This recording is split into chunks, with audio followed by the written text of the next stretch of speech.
8월 24일 오늘의 말씀입니다. 오늘 본문 말씀은 빌립보서 1장 19절로 20절까지 말씀입니다. 말씀을 제가 봉독합니다. 이것이 너희의 간구와 예수 그리스도의 성령의 도우심으로 나를 구원에 이르게 할 줄 아는 고로 나의 간절한 기대와 소망을 따라 아무 일에든지 부끄러워하지 아니하고 지금도 전과 같이 온전히 담대하여 살든지 죽든지 내 몸에서 그리스도가 존귀하게 되게 하려 하나니. 아멘. 오늘 본문의 말씀으로 내 몸에 그리스도가 존귀하게, 이런 제목으로 함께 말씀을 나누도록 하겠습니다. 대소요리 문답의 첫 번째 질문은 사람의 제일 되는 목적은 무엇입니까? 하는 것입니다. 인생의 목적이 무엇인지 묻는 겁니다. 이에 대한 대답은 하나님을 영화롭게 하는 것과 그를 영원토록 즐거워하는 겁니다. 이 문답의 내용은 인생의 목적이 무엇인가 우리에게 분명히 가르쳐 주고 있습니다. 우리 인생은 우리의 영광을 위한 것이 아닙니다. 오직 하나님의 영광이 우리가 살아가는 삶의 이유가 되며 삶의 목적입니다. 때문에 하나님을 즐거워하는 삶을 사는 겁니다. 자, 바울은 이러한 삶의 모습을 오늘 우리에게 고백을 하고 있습니다. 지금 바울은 로마 감옥에 갇혀 빌립보 교회 편지를 쓰고 있습니다. 바울은 자신이 감옥이라고 하는 이 고난의 상황에 있음에도 불구하고 빌립보 교회를 향하여서 자신이 기대와 소망을 가지고 있고 그 속에서 기뻐하고 있다 고백합니다. 보통의 경우라면 감옥 속에서 두려움을 지니게 될 겁니다. 더군다나 재판을 받았다면 그 결과에 대한 기다림으로 아마 초조함을 지니고 있을 겁니다. 근데 바울은 두려움과 초조함을 지니고 있지 않습니다. 도리어 기대와 소망 가운데 기뻐하고 있습니다. 바울은 자신이 기뻐하는 이유를 두 가지로 제시를 하지요. 하나는 감옥에 갇혀 있지만 이제 무죄 석방될 것을 확신하고 있습니다. 이 일에 있어서 빌립보 교회의 기도와 예수 그리스도의 성령의 도우심을 의지하고 있습니다. 절망적인 상황이지만 희망을 확인하고 확신할 수 있다면 아마 누구든지 기뻐할 겁니다. 오늘 힘든 일이 있지만 내일 문제가 해결될 수 있다라는 확신이 있다면 기뻐할 겁니다. 바울이 지금 그런 모습 가운데 세워져 있는 겁니다. 더군다나 누군가 이 일을 돕고 있다면 더욱더 그럴 겁니다. 자, 이것이 바울이 이제 기뻐하는 첫 번째 이유가 됩니다. 두 번째 기쁨의 이유는 이 재판의 과정에서 예수 그리스도께서 존귀하게 드러날 것이기 때문에 그렇습니다. 지금 바울은 예수 그리스도의 복음으로 말미암아 감옥에 갇혔습니다. 때문에 재판의 과정에서 복음을 제시할 수밖에 없습니다. 이 과정에서 바울은 예수 그리스도의 복음을 담대히 증거할 겁니다. 로마의 고관들 앞에서 복음을 증거하는 거지요.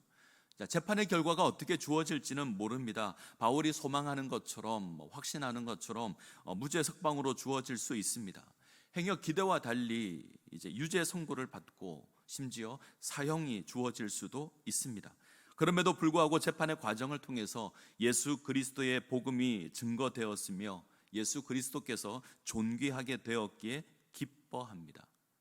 어떤 결과가 주어지든 예수 그리스도의 복음이 드러나게 되었기에 기뻐하는 겁니다. 이것이 두 번째 이유입니다. 오늘 우리는 바울의 모습을 통해서 그리스도 중심의 삶이 어떤 것인지 확인합니다. 바울은 지금 감옥에 갇혀 있습니다. 상황이 어떻게 주어질지 알 수 없습니다. 무죄 석방을 받을 수도 있고 반대로 유죄로 결론 날 수도 있습니다. 두려운 상황이지만 바울은 전혀 두려워하지 않고 있습니다. 그는 전혀 동요함이 없습니다. 어떤 상황에 처하든지 기쁨의 이유를 찾고 있습니다. 자, 이것은 삶의 기준이 나 자신이 아니라 그리스도이기 때문에 그렇습니다. 삶의 기준이 나 자신의 안위였다면 아마 바울은 두려워했을 것이고 초조해했을 겁니다. 근데 삶의 기준이 예수 그리스도입니다.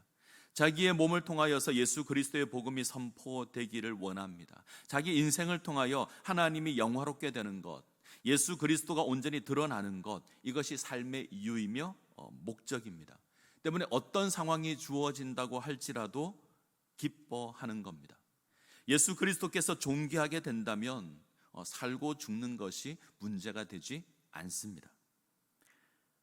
오늘 우리가 바울을 통해서 확인하는 가장 중요한 자세는 어떤 상황에서도 예수 그리스도 중심의 삶을 살고 있다는 겁니다.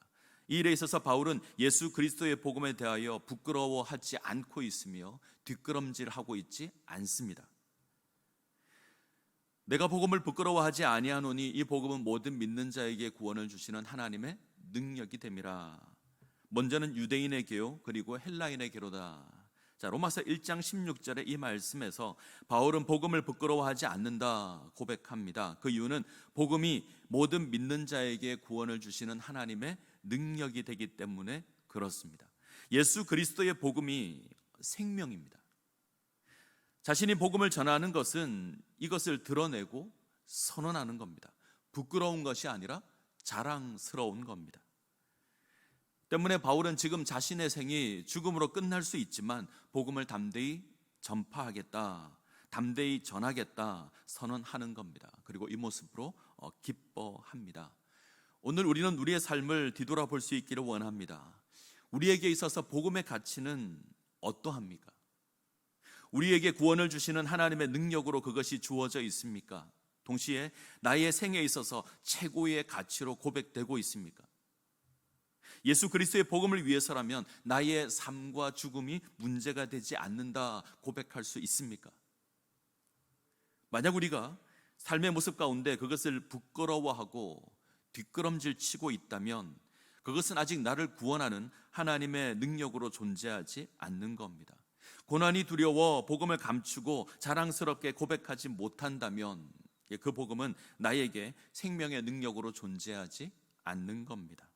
그것은 나의 생에 있어서 단순한 액세서리에 불과할 겁니다.